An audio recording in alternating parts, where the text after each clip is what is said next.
Ini yang kita rasakan di dunia ini hanya satu dari 100 rahmat yang Allah ciptakan ya. Allah menciptakan 100 bagian rahmat, satu bagiannya diturunkan kemana? Ke bumi. Dan luar biasa Pak.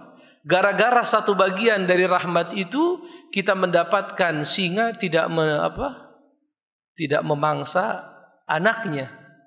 Dan kuda berhati-hati ketika berjalan, saat dia baru melahirkan anaknya, dia khawatir menginjak anaknya. Itu hanyalah satu efek yang ditimbulkan oleh satu bagian rahmat dari 100 bagian yang diciptakan oleh Allah. Berarti yang masih Allah simpan ada berapa lagi Pak? 99. Itu nanti diberikan kapan? Pada hari kiamat ya. Itu diberikan yang 90. Ini gara-gara satu bagian dari 100 saja sudah kita lihat banyak kisah-kisah mengharukan tentang kasih sayang ya, tentang sifat dermawan, sifat baik, sifat memaafkan dan lain sebagainya. Lalu bagaimana yang 99 itu akan Allah berikan kelak pada hari kiamat?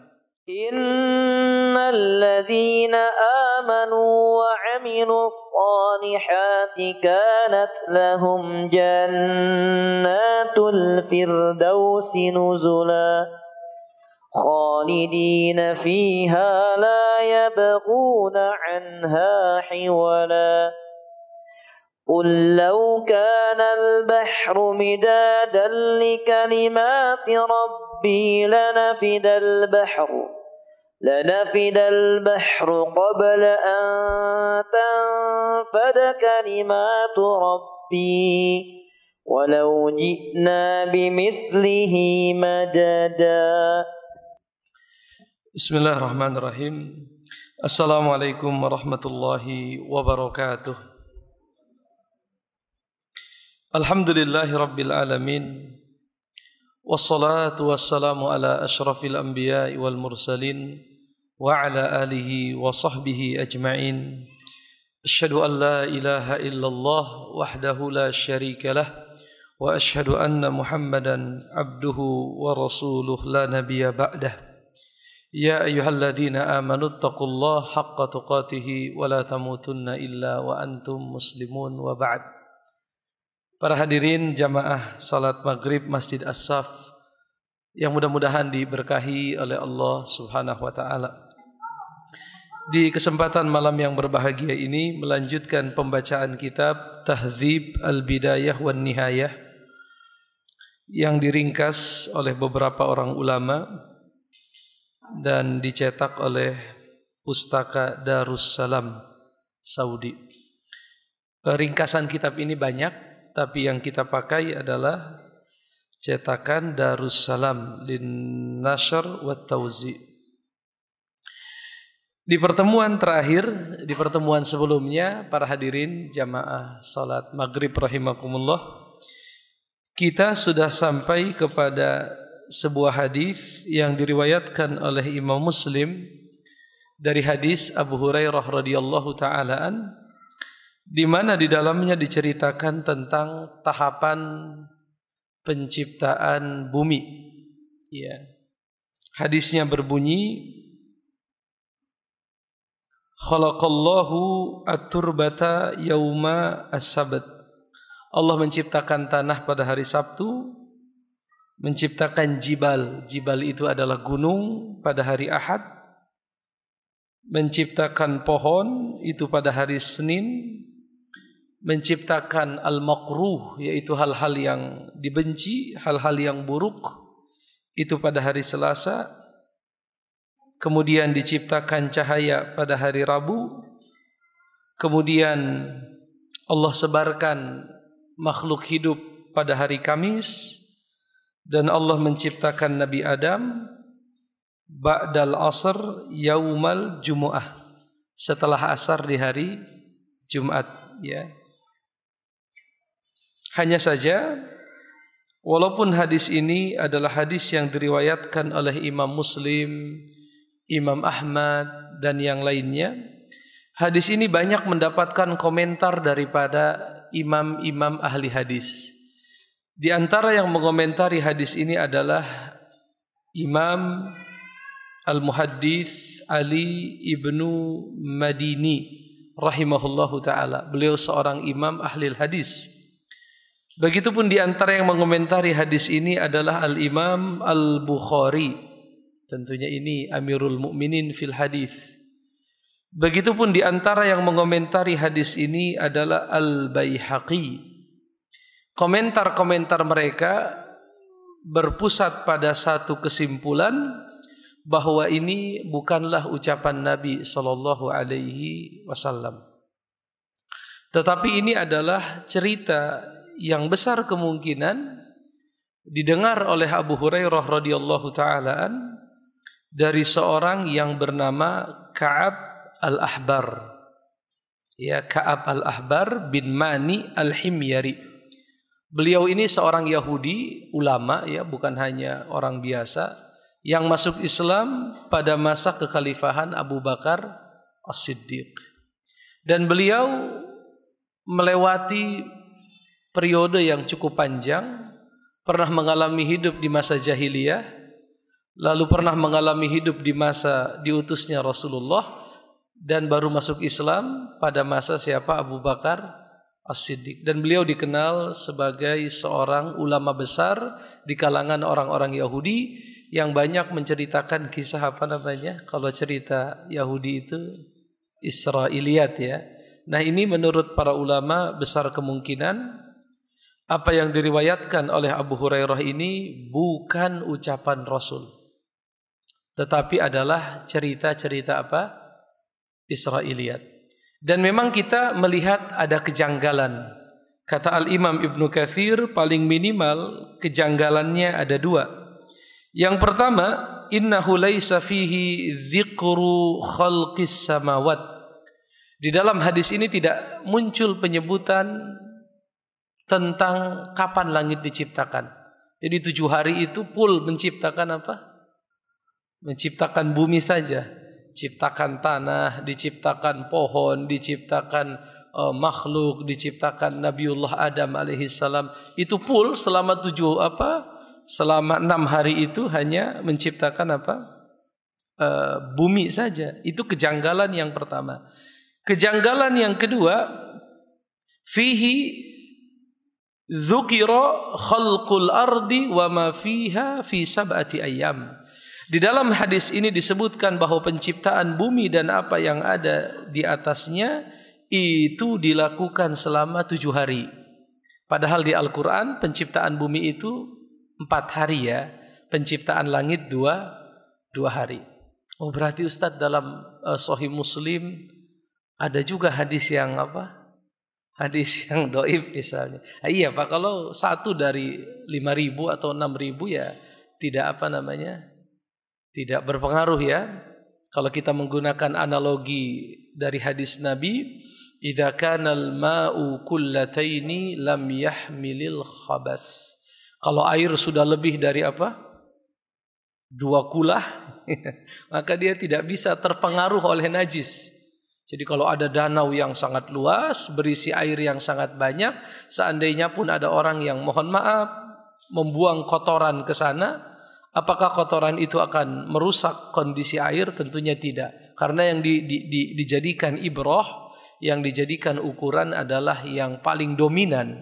Yang dominan di dalam Sahih Muslim ya hadis-hadis yang sahih. Dan ini pun memberikan satu isyarat bagi kita bahwa tidak ada kitab yang benar-benar ma'sum, ya, terbebas dari kekurangan dan kesalahan kecuali apa?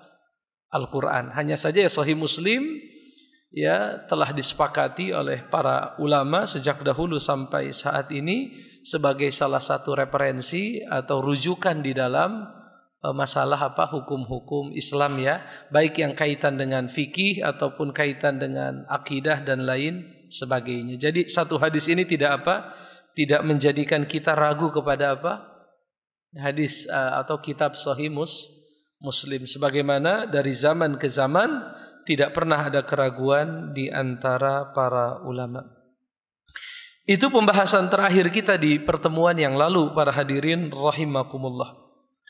Kali ini Al-Imam Ibnu Katsir rahimahullahu ta'ala akan menyebutkan kepada kita semua hadis-hadis yang sahih terkait dengan permasalahan bumi. Hadis terkait dengan permasalahan bumi. Hadis pertama yang beliau bawakan adalah hadis sahih riwayat Imam Bukhari, masih dari hadis Abi Hurairah radhiyallahu ta'ala anhu berkata, Rasulullah bersabda, lamma qadallahu al-khalqa, ketika Allah telah selesai menciptakan makhluknya, kataba fi kitabihi, Allah menuliskan di dalam kitabnya. Para ulama beda pendapat, apakah yang dimaksud dengan kitab ini adalah Lauhul Mahfuz ataukah ada kitab lain selain daripada apa? Lauhul Mahfuz. Allah menuliskan di dalam kitabnya, fahuwa indahu fauqal arsy, dan kitab itu ada di sisi Allah di atas arsy. Apa yang Allah tuliskan di dalam kitab tersebut? Inna rahmati ghalabat ghadabi. Apa artinya itu? Inna rahmati, sesungguhnya kata Allah dalam bentuk tulisan ya, Allah tulis itu, inna rahmati, sesungguhnya rahmat Allah itu ghalabat. Apa itu ghalabat? Telah mengalahkan godobi, kemurkaanku. Kasih sayangku itu mengalahkan apa? Kemurkaanku. Dalam riwayat Nabi berkata, inna rahmati sabaqat godobi. Sesungguhnya rahmatku itu kata Allah sudah apa? Sabaqat. Mendahului apa? Kemurkaanku. Ini yang kita rasakan di dunia ini hanya satu dari 100 rahmat yang Allah ciptakan ya. Allah menciptakan 100 bagian rahmat, satu bagiannya diturunkan kemana? Ke bumi. Dan luar biasa Pak. Gara-gara satu bagian dari rahmat itu kita mendapatkan singa tidak memangsa anaknya. Dan kuda berhati-hati ketika berjalan. Saat dia baru melahirkan anaknya, dia khawatir menginjak apa? Anaknya. Itu hanyalah satu efek yang ditimbulkan oleh satu bagian rahmat dari 100 bagian yang diciptakan oleh Allah. Berarti yang masih Allah simpan ada berapa lagi Pak? 99. Itu nanti diberikan kapan? Pada hari kiamat ya. Itu diberikan yang 90. Ini gara-gara satu bagian dari 100 saja sudah kita lihat banyak kisah-kisah mengharukan tentang kasih sayang ya, tentang sifat dermawan, sifat baik, sifat memaafkan dan lain sebagainya. Lalu bagaimana yang 99 itu akan Allah berikan kelak pada hari kiamat? Oleh karenanya dikatakan dalam satu hadis, seandainya orang-orang yang beriman kepada Allah itu tahu betapa hebatnya neraka dengan segala macam siksaan di dalamnya, maka dia tidak akan pernah merasa aman darinya. Dan seandainya orang-orang kafir tahu betapa luas rahmat Allah Subhanahu wa taala, mereka tidak akan putus asa karenanya. Dan kita ya harus menjaga dua hal itu ya, antara rasa takut yang terus kita pelihara dan rasa harap juga harus kita pelihara. Allah katakan yad'unana raghaban wa rahaba. Mereka itu adalah orang-orang yang beribadah kepada kami dengan penuh harap tetapi juga penuh apa? Cemas. Ada harap, ada cemas. Harap ibadah kita diterima, tapi di waktu yang sama kita menjaga rasa cemas barangkali ibadah kita tidak diterima. Ini hadis yang pertama. Hadis yang kedua masih riwayat Imam Al-Bukhari. Imam Bukhari dalam kitabnya membawakan satu bab yang berjudul Maja'a fi sab'i ardin. Bab tentang hadis-hadis yang menyebutkan bahwa bumi itu 7 lapis. 7 lapis ya. Bumi ada 7 lapis. Sebagaimana apa? Langit pun ada 7 lapis. Yaitu tentang firman Allah Subhanahu wa taala surat At-Talaq ayat 12. Allahul ladzi khalaqa sab'a samawati wa minal ard. Allahul ladzi khalaqa sab'a samawati wa minal ardi mithlahun. Allah dialah yang telah menciptakan 7 langit. Jadi langit ada 7 apa? 7 lapis ya. Wa minal ardi mithlahunna, dan dari bumi seperti itu juga. Berarti bumi sebagaimana langit ada berapa? 7 lapis, begitupun bumi ada berapa? 7 lapis. Yatanazzalul amru bainahunna, turunlah ketentuan Allah di antara lapisan-lapisan tersebut. Lita'lamu, agar kalian tahu, annallaha, sesungguhnya Allah itu ala kulli syai'in qadir. Apa itu? Maha kuasa atas segala sesuatu. Wa annallaha qad ahata bi kulli syai'in ilma, dan bahwa ilmu Allah itu mencakup segala apa? Sesuatu, tidak ada yang luput dari ilmu Allah Subhanahu wa taala. Kemudian Imam Bukhari berkata dari Abi Salamah ibni Abdurrahman, wa kanat bainahu wa baina nasin khusumatun. Abi Salamah bin Abdurrahman memiliki khusumah. Apa itu khusumah, Pak?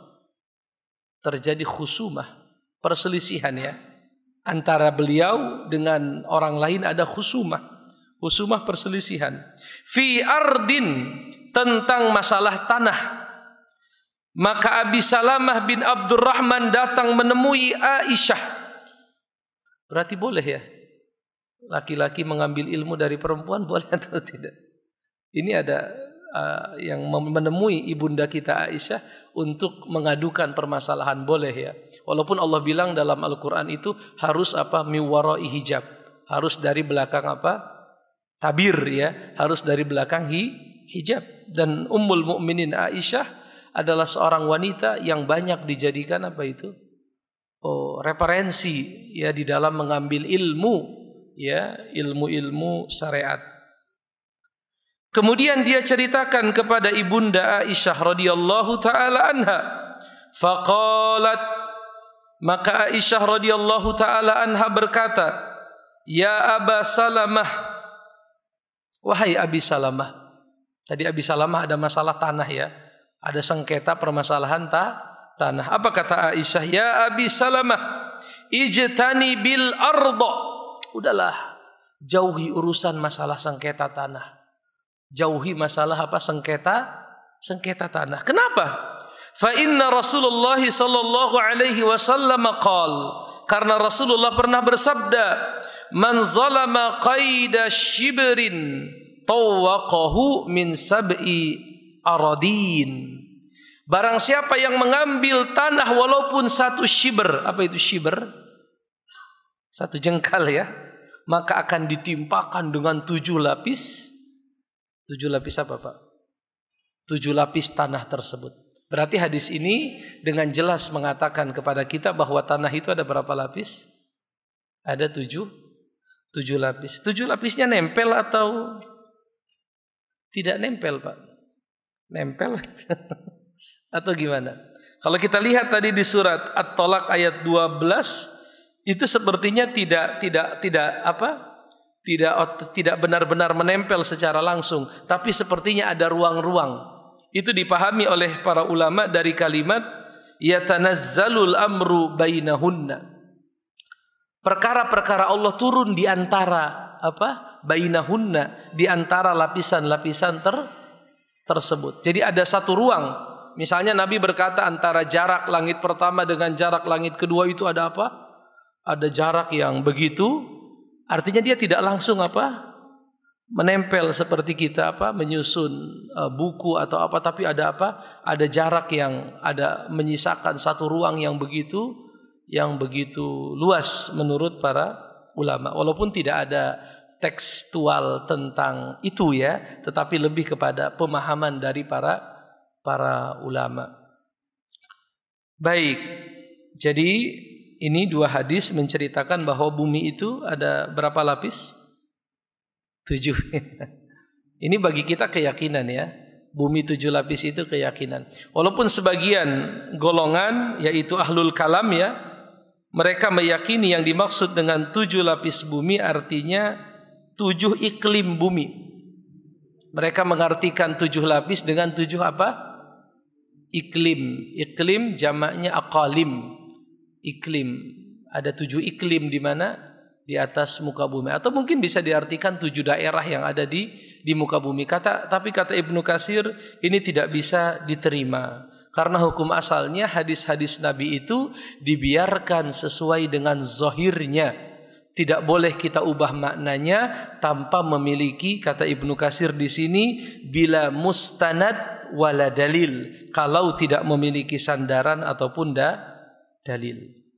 Ada lagi sebagian ulama yang berpendapat bahwa di bawah, di lapisan yang pertama itu turab. Apa itu turab? Tanah. Lapisan yang kedua hadid. Apa itu hadid? Besi. Lapisan yang ketiga hijarah. Hijarah apa? Batu. Lapisan yang keempat kibrit. Apa itu kibrit? Belerang ya. Kibrit itu apa? Belerang. Tapi lagi-lagi kata Ibnu Katsir, fakullu hadza ila idza lam yukhbir bihi wa yasih sanaduhu ila ma'sum fahuwa mardudun ala qailihi. Pendapat-pendapat ini kalau tidak pernah diucapkan oleh Nabi atau tidak ada satupun riwayat yang sahih dari Nabi yang menjelaskan rincian-rincian seperti itu, fahuwa mardud. Pendapat itu apa? Tertolak. Begitu ya, tidak bisa diterima.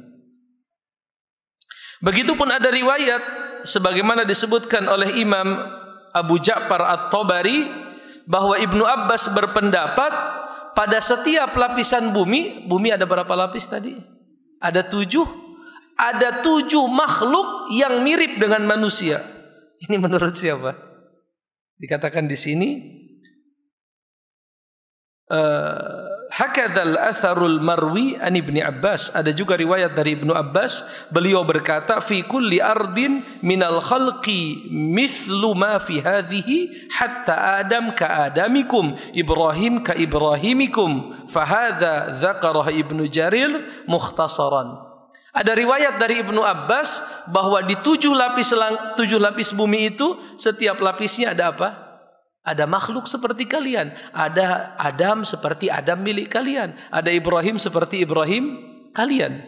Ibnu Katsir berkata, seandainya pun riwayat itu benar dari Ibnu Abbas, fahuwa mahmulun ala annahu akhadahu Ibnu Abbas anil Israiliyat.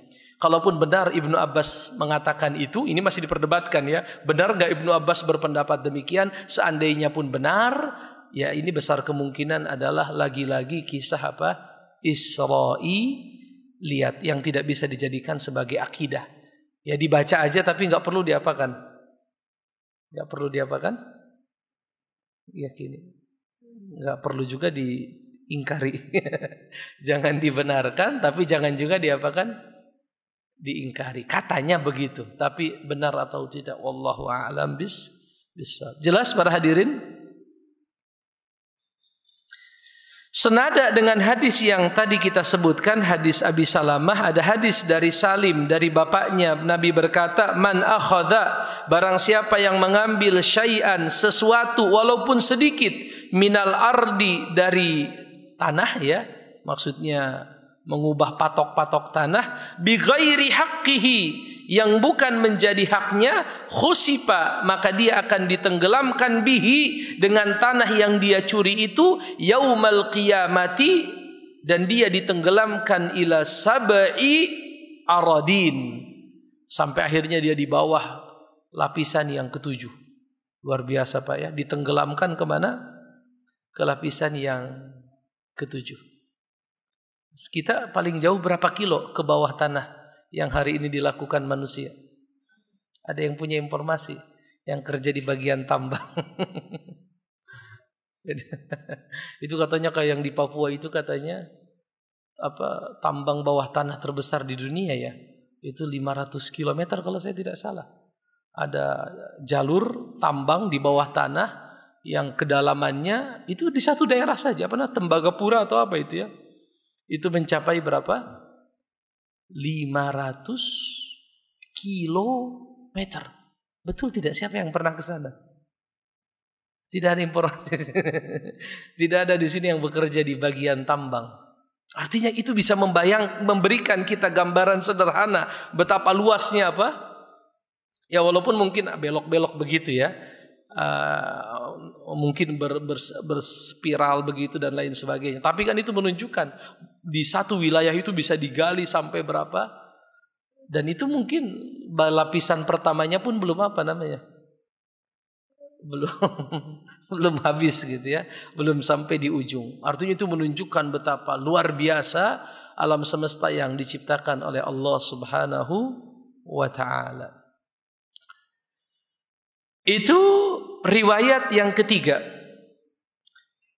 Al-Imam Ibnu Katsir rahimahullahu rahmatan wasi'ah membawakan riwayat yang keempat, masih hadis riwayat Imam Al-Bukhari dari Muhammad ibnu Sirin dari Abdurrahman ibni Abi Bakrah dari bapaknya berkata Rasulullah bersabda, inna zamana, sesungguhnya zaman ya, qad istadara, zaman itu berputar, kahayatihi, seperti bentuknya, yauma khalaqallahu samawati wal ard, pada hari Allah menciptakan langit dan bumi. Zaman itu berputar pada bentuk aslinya sebagaimana Allah menciptakan langit dan ketika Allah menciptakan langit dan bumi, zaman itu dihitung berapa lama, Pak?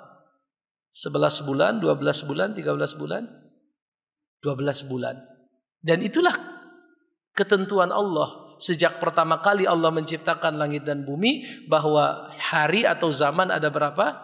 Ada 12 bulan. Itu sudah menjadi ketentuan sejak kapan, Pak? Sejak Allah menciptakan langit dan bumi. As-sanatu, kata Nabi, 1 tahun itu isna asyara syahron, ada 12 bulan. Ini hadis sahih tentang apa? Tentang masalah penciptaan apa? Bumi.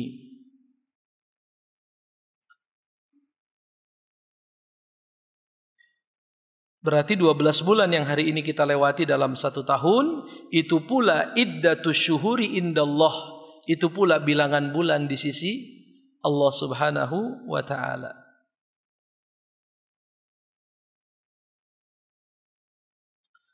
Hadis yang kelima diriwayatkan oleh Imam Ahmad dari Ibni Mas'ud berkata, aku pernah berkata kepada Rasulullah, ya Rasulullah, ayyuz zulmi a'zamu, kezaliman apa sih yang paling besar?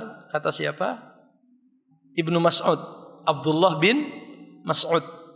Maka Rasulullah berkata, kezaliman yang paling besar itu, wahai Ibnu Mas'ud, zira'un. Apa itu satu zira'? Zira', satu hasta. Zira', satu hasta minal ardi, dari tanah, yantaqisuhul mar'ul muslim min haqqi akhihi, yang diambil oleh seorang muslim dari milik saudaranya. Falaisa hasatun minal ar, tidaklah ada satu kerikil dari bumi, ya'khudhuha, yang diambil oleh seseorang, illa, kecuali tuwiqaha yaumal qiyamah, akan ditimpakan kepadanya pada hari kiamat, ila qa'ril ardi, kemudian ditenggelamkan dia sampai ke dasar bumi, wala ya'lamu qa'raha illa alladhi khalaqaha. Apa itu artinya? Kata Nabi, tidak ada yang tahu kedalaman bumi kecuali yang menciptakannya. Siapa itu yang menciptakannya? Allah Subhanahu wa ta'ala. Dan tentunya ini suatu makhluk yang sangat apa? Sangat agung, sangat besar, ya, yang namanya bumi, makhluk yang besar yang diciptakan oleh Allah Subhanahu wa ta'ala. Kemudian Ibnu Katsir rahimahullahu ta'ala berkata, fahadhil ahadisul kal mutawatirah fi isbati sab'ina aradin. Hadis-hadis ini adalah hadis-hadis yang mutawatir. Masih ingat para hadirin apa itu mutawatir? Apa mutawatir? Hadis yang diriwayatkan oleh orang yang sangat banyak dari orang yang sangat banyak, bersambung sanadnya sampai ke Rasulullah, sehingga mustahil orang yang sangat banyak yang meriwayatkan hadis tersebut, tentunya zamannya berbeda, tempatnya berbeda, sangat mustahil mereka sepakat untuk berbohong. Nah, itu dia. Itu namanya hadis apa tuh? Hadis mutawatir. Ma rawahu jam'un an jam'in. Apa yang diriwayatkan oleh orang yang sangat banyak dari orang yang sangat banyak bersambung kepada siapa? Rasulullah sallallahu alaihi wasallam. Ya, walaupun dalam keyakinan kita Ahlus Sunnah wal Jamaah, kesahihan satu hadis tidak dilihat dari banyak atau sedikitnya ya. Artinya kita menerima hadis atau menolak itu ukurannya bukan mutawatir atau ahad, tapi diukur dengan apa? Sahih atau tidak satu hadisnya ya. Kalau hadisnya sahih, maka walaupun dia tidak sampai derajat mutawatir, maka bisa dipakai baik dalam masalah akidah, dalam masalah fiqih, dalam masalah ibadah dan lain sebagainya. Itu keyakinan Ahlus Sunnah wal Jamaah.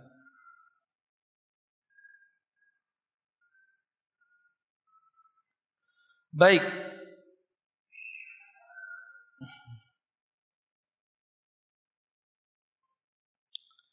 Lalu dikatakan di sini Ibnu Katsir menyinggung permasalahan gunung, tapi tidak terlalu banyak. Mungkin ini kitabnya ringkasan ya. Kalau Bapak merujuk kepada kitab aslinya, beliau menceritakan tentang masalah gunung sangat luas, sampai kita yang baca jadi apa? Bingung. Saking luasnya dan saking banyaknya istilah-istilah yang mungkin jarang kita dengar. Coba kita lihat pembahasannya singkat. Karena ini ringkasan. Wa qad dzakaru ashabul hay'ah.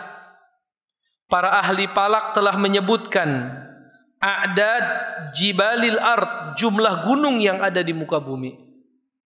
Zaman Ibnu Katsir sudah ada yang menghitung jumlah gunung yang ada di mana? Di muka bumi. Fi sa'iri biqaiha, di semua tempat yang ada di atasnya, syarqan wa gharban, baik timur ataupun barat. Zakaru, para ahli falak atau ahli apa kalau bumi itu geologi apa? Ahli ilmu tentang bumi, geologi ya. Ya, para ahli bumi telah menyebutkan panjang gunung itu berapa? Lebarnya berapa? Ketinggiannya berapa? Berarti perkembangan ilmu pengetahuan zaman itu hebat sekali ya. Sudah dibahas tentang rangkaian gunung yang paling panjang itu di mana, lebarnya berapa, ketinggiannya. Ibnu Katsir memang abad keberapa beliau? Abad ke-8 kalau saya tidak salah ya. Iya, abad ke-8, wafat 774. Di situ sudah apa? Sudah berkembang ilmu pengetahuan yang begitu luar biasa. Walaupun karena ringkasan, alhamdulillah. Jadi kita nggak terlalu bingung dengan istilah-istilah. Kalau Bapak coba merujuk kepada kitab aslinya, beliau membahas sangat panjang sekali masalah apa? Masalah gunung. Ya. Wa awsa'u al-qawla fi dzalika. Para ahli bumi menceritakan permasalahan gunung dengan panjang lebar. Fi dzalika bima yatulu syarhuhu hahuna, terlalu panjang kalau ingin disebutkan di sini. Tetapi Allah berfirman dalam Al-Qur'an, Masya Allah Pak ya, ini ayat pendek tetapi bisa menjelaskan mungkin secara global ilmu tentang gunung. Itu ada di surat Fatir ayat 27. Surat apa? Fatir ayat 27. Apa kata Allah Subhanahu wa taala? Wa minal jibali judadu wa bidu wa humrum mukhtalifun alwanuha wa gharabibu sud. Wa minal jibal. Apa artinya? Wa minal jibal, dan di antara jibal. Jibal jamak daripada apa? Jabal. Dan di antara gunung-gunung itu judadun. Apa itu judadun? Garis-garis. Maksudnya garis-garis apa? Ada jalan-jalan. Di antara gunung itu ada celah-celah, ada jalan-jalan. Bidun, ada yang warnanya putih. Ada juga yang warnanya merah. Mukhtalifun alwanuha. Berbagai macam warna gunung itu. Benar, warna gunung macam-macam, Pak. Atau cuma satu warna gunung? Yang pernah kita lihat warna gunung warna apa? Hijau ya. Pohon semua begitu kan. Tapi kita lihat kalau buka internet ya di YouTube begitu kan, gunung itu ternyata ada yang merah, ada yang macam-macam warnanya. Banyak warna, ada yang hitam. Saya pernah dulu di Yaman lihat gunung hitam. Warnanya hitam. Konon katanya itu gunung yang Allah sebutkan di dalam surat Al-Qalam. Yang apa tuh di surat Al-Qalam kan ada kisah ya. Kisah tentang pemilik kebun yang sombong yang tidak mengizinkan orang miskin masuk ke dalam kebun mereka. Tahu-tahu besoknya kebunnya sudah disambar petir, semuanya jadi arang. Jadi kebun itu hitam seperti arang, batu tapi kayak arang, warnanya hitam seperti arang, batu-batuan tapi hitam seperti arang. Kemudian kalau kita Bapak angkat begini dan ringan, ya ringan juga seperti arang. Nah, itu sebagian teman-teman sudah pernah. Kalau saya dulu cuma melihat dari jauh, lalu ada teman-teman yang bawa batunya katanya. Konon katanya disitulah kisah yang Allah sebutkan dalam surat Al-Qalam ya. Apa kisahnya itu? Harus ada yang mengingatkan di awal ayatnya.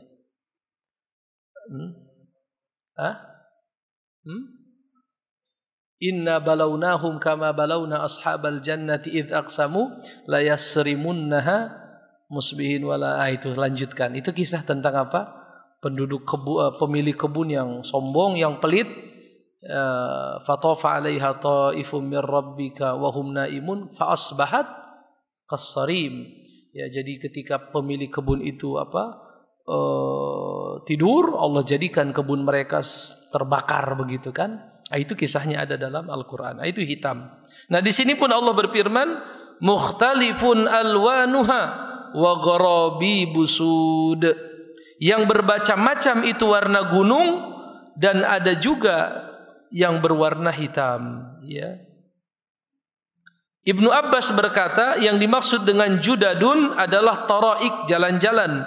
Ikrimah berkata, gharabib artinya al-jibal at-tiwal as-sud, yaitu gunung yang panjang yang berwarna hitam. Itu Allah menyinggung ya tentang permasalahan gunung. Di Al-Quran ada berapa gunung yang disebutkan namanya? Ayo, gunung yang paling terkenal apa? Tur. Waturi sinin kan? Waturi sinin. Coba sini. Dikatakan di sini, itu yang kedua nanti. Yang pertama beliau menyebutkan Judi, gunung Judi, wastawat alal Judi. Pernah dengar ya gunung Judi? Itu tempat di mana kapal Bahtera Nabi Nuh itu berlabuh istilahnya ya. Itu sekarang ada di mana? Di sini dijelaskan. Wa hadha huwa syahidu minal jibal fi sairil ard. Ini menjelaskan bahwa gunung itu di banyak tempat di muka bumi takhtalifu, berbeda-beda, bi ikhtilafi biqaiha, dengan perbedaan tanah atau iklim yang ada di tempat tersebut. Allah sebutkan salah satu nama gunung adalah Judi. Wa huwa jabalun azim. Dia adalah gunung yang sangat besar. Dan dia berada di sebelah timur Jazirah Ibnu Umar. Saya bingung, memang ada namanya Jazirah Ibnu Umar. Akhirnya tadi saya tulis di Google, Jazirah, pakai bahasa Arab ya, Jazirah Ibnu Umar. Ternyata benar, ada wilayah namanya Jazirah Ibnu Umar. Itu ada di provinsi Anatolia Utara, di Turki. Dan kita pernah dengar dulu ya bahwa kapal Nabi Nuh itu katanya di salah satu gunung di mana? Di Turki. Ya, bahkan di sini diceritakan gunung itu berada di sebelah timur Jazirah Ibnu Umar, nama daerah. Dia bukan jazirah sebenarnya. Dia adalah wilayah yang dialiri wilayah kering yang ada di antara dua sungai. Yaitu di perbatasan antara Syria, Irak dan Turki. Mengalir ke situ sungai Efrat dan Tigris. Kemudian di tengah-tengah kedua sungai itu ada apa? Ada semacam apa namanya? Kalau di Bogor ada istilah pulau. Jadi ada sungai Ciliwung, di tengah-tengah sungai Ciliwung terpecah jadi dua, di tengah-tengahnya ada semacam pulau begitu. Padahal dia mungkin ya bukan pulau dalam pengertian pulau apa? Pulau Seribu, tapi sungai terbelah, lalu di tengahnya ada apa? Ada daratan yang ditempati oleh manusia. Itu ada di samping sungai Dijlah, ya, dari arah Mausil. Imtidaduha minal janub ila shimal, yang mengalir dari selatan ke utara. Perjalanan 3 hari. Tingginya ya sekitar perjalanan setengah hari. Dan gunung Judi itu adalah gunung yang hijau. Li'anna fihi syajaran minal balut, karena di atasnya dipenuhi oleh apa? Pohon yang bernama balut. Balut itu di sini dikatakan pohon yang memiliki banyak daun. Ya.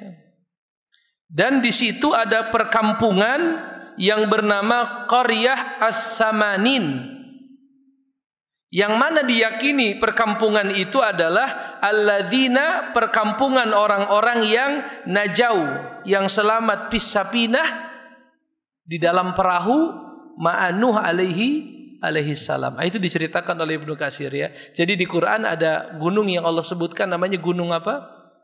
Gunung Judi. Itu tempat apa tadi Pak? Berlabuhnya perahu Nabi. Itu ada di Al-Quran surat Hud ayat 44. Dan itu kalau sekarang masuk ke dalam wilayah apa namanya? Turki. Nama provinsinya apa tadi? Anatolia Utara. Ya. Kenapa disebut Pulau Ibnu Umar? Saya tadi berpikir jangan-jangan pernah didatangi oleh sahabat Nabi Abdullah bin Umar. Ternyata bukan. Pendiri daerah tersebut yang pertama kali menempatinya sehingga menjadi kota bernama Abdul Aziz bin Umar. Namanya apa? Abdul Aziz bin Umar. Sehingga disebut Jazirah apa? Ibni Umar. Jazirah bahasa Arab, bahasa kitanya apa? Pulau ya. Jazirah itu pulau, pulaunya Ibni. Tapi ini pulau bukan yang di tengah laut. Ya, ini bukan pulau yang di tengah.